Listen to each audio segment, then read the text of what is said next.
Mirror formula for concave mirror. तो concave mirror ना हमारा दो तरह की इमेजेस फॉर्म करता है। एक तो फॉर्मेशन करता है रियल इमेज की, दूसरी वो फॉर्मेशन करता है वर्चुअल इमेज की। तो हम जो केस स्टडी करेंगे वो है रियल इमेज का। ठीक, अब इस रियल इमेज के लिए हम जो प्रोसेस यहाँ पर फॉलो करेंगे वही प्रोसेस हम कॉन्वेक्स मिरर के लिए भी फॉलो करेंगे।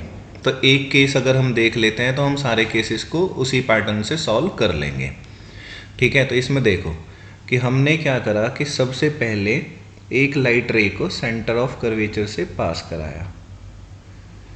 अब रूल ये कहता है कि अगर कोई भी लाइट रे सेंटर ऑफ कर्वेचर से आती है तो रिफ्लेक्ट होने के बाद उसी पाथ से क्या करेगी, वापस चली जाएगी।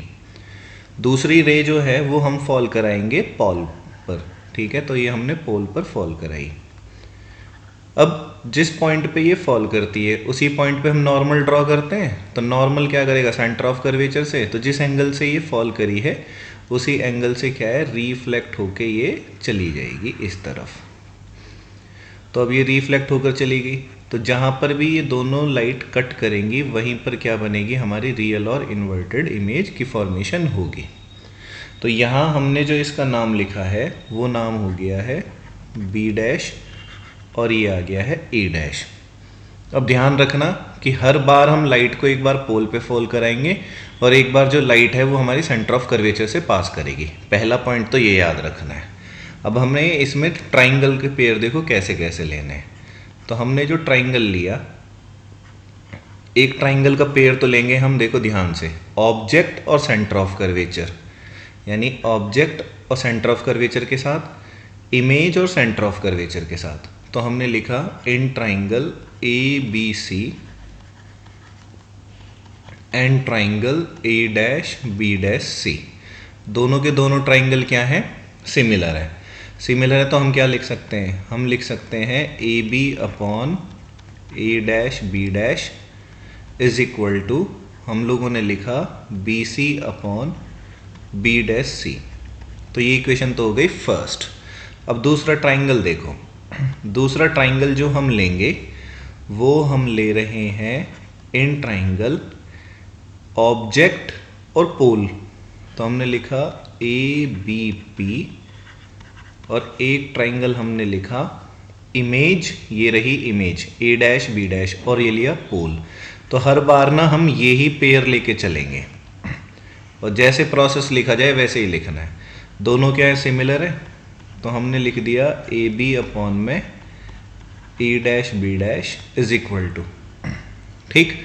और ये बन गया हमारा फिर बी पी अपॉन, ये लिखा बी पी अपॉन और ये हो जाएगा बी डैश पी। तो ये इक्वेशन हो गई सेकंड। तो अब हम दोनों इक्वेशन से देखो कैसे कर रहे हैं। हमने लिखा फ्रॉम फर्स्ट एंड सेकंड, तो दोनों के LHS देखो, इसका LHS और इसका LHS क्या है, सेम। तो therefore we can write B C upon B dash C is equal to B P upon B dash P. तो ये तो जितने भी केसेस है ना, यहाँ तक की कंडीशन तो क्या आएगी, सेम ही आएगी, ठीक। अब इसमें देखो कि हम लोगों को ये पता है कि जितनी भी डिस्टेंसेस होती हैं वो सभी ना पोल से मेज़र होती हैं। तो अगर हम यहाँ के से चेक करें पोल से, तो ये लेफ्ट हैंड साइड में है, यानी कि इंसिडेंट लाइट रे तो ऐसे जा रही हैं सारी की सारी इस डायरेक्शन में, और हम मूव कहाँ कर रहे हैं, in the opposite direction of incident ray. तो हम सभी चीज़ों को क्या लिखेंगे, नेगेटिव में। तो ये तो इमेज है तो इसको हमने डिनोट किया -v से। यहाँ से लेके यहाँ तक हो गया ये रेडियस ऑफ कर्वेचर, तो इसके लिए लिखा -r। यहाँ से लेके यहाँ तक ये हो गया ऑब्जेक्ट की पोजीशन, तो इसे लिखा -u। और ध्यान रखना सारी डिस्टेंसेस कहाँ से मेज़र हुई हैं, पोल से। तो ये तो ऑलरेडी पोल की टर्म्स में है, ये भी पोल की टर्म में है, तो इस बी सी और बी डैश को पोल की टर्म में लिखना है, ठीक। अब ध्यान से देखो, बी सी को क्या लिख सकते हैं, बी सी को लिख सकते हैं कि अगर हम बी पी में से पी सी को माइनस कर दें, यानी सारी डिस्टेंस पोल की फॉर्मेशन में ही होनी चाहिए, तो हम लिख क्या सकते हैं कि हम लोग बी सी को लिख सकते हैं B P minus BP minus PC, ठीक है। तो हमने लिखा BC को लिख दिया था यहाँ पर BP माइनस PC अपॉन, ठीक। अब ये जो B डैश C है, तो B डैश C इतना सेक्शन है, तो हम क्या कर रहे हैं, PC में से B डैश P को माइनस कर रहे हैं, तो हमने लिखा PC minus B dash P, ये लिख दिया हमने इतना सेक्शन। और इधर क्या बचा, ये बच गया BP upon B dash P, तो ये लिखा BP अपॉन में B डैश P, ये लिखा। अब इनकी जगह इनके नोटेशन लिखेंगे हम, तो जैसे ये BP है, तो BP की जगह देखो हम क्या लिख सकते हैं, BP को हम लोगों ने लिखा माइनस के U, तो यहाँ पर लिखेंगे माइनस के U, तो ये लिखा गया माइनस साइन, P से जा रहा है सेंटर ऑफ कर्वेचर तक, तो ये हो गया माइनस के R, P से फिर से क्या जाएगा, माइनस के R जाएगा, माइनस, ये क्या है, ये इमेज के लिए है, तो ये हो गया माइनस के V is equal to BP किसके लिए चला गया, ऑब्जेक्ट के लिए, तो माइनस U, B डैश किसके लिए जा रहा था, इमेज के लिए, तो ये हो गया माइनस के V।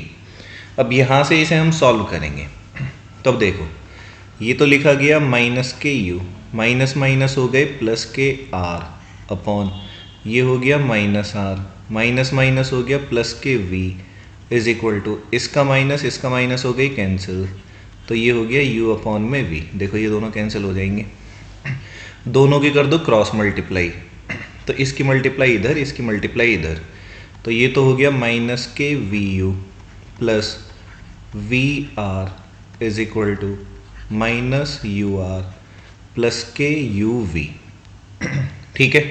अब इसको तो ले जाते हैं इस साइड में और इसको ले जाते हैं इस साइड, तो ये तो हो गया माइनस के UR प्लस VR, अच्छा ये तो माइनस में था तो इधर जाके हो गया प्लस इज इक्वल टू, ये हो गया UV, इधर जाके ये भी क्या बन गया, ये बन गया UV। अभी सर देखो फाइनली क्या जा रहा है, ये रह गया UR plus VR is equal to twice of UV, तो इस इक्वेशन को लिख दिया हमने थर्ड इक्वेशन। अब यही प्रोसेस चलना है, बार बार मैं बता रहा हूँ यही। तो अब हम क्या कर रहे हैं कि थर्ड इक्वेशन को डिवाइड कर रहे हैं किससे, UVR से। तो ये सेक्शन क्या बन गया, इधर तो लिख दिया गया UR अपॉन में UVR प्लस VR अपॉन में UVR is equal to 2UV upon में UVR। तो देखो UV से UV कैंसिल आउट, VR से VR कैंसिल आउट, UR से UR कैंसिल आउट, तो यहाँ क्या बच गया, ये बच गया 1 upon V plus 1 upon U is equal to 2 upon R, और R क्या है, रेडियस ऑफ कर्वेचर, और रेडियस ऑफ कर्वेचर और फोकस में रिलेशन क्या होता है, ये होता है R is equal to 2F। तो हमने क्या लिखा, 1 upon V is equal to, sorry ये हो गया 1 upon V plus 1 upon U is equal to 2 upon 2 by F, 2 से 2 कैंसिल आउट, तो बचा क्या, 1 upon V plus 1 upon U is equal to 1 upon F। यही फॉर्मूला होता है मिरर फॉर्मूला।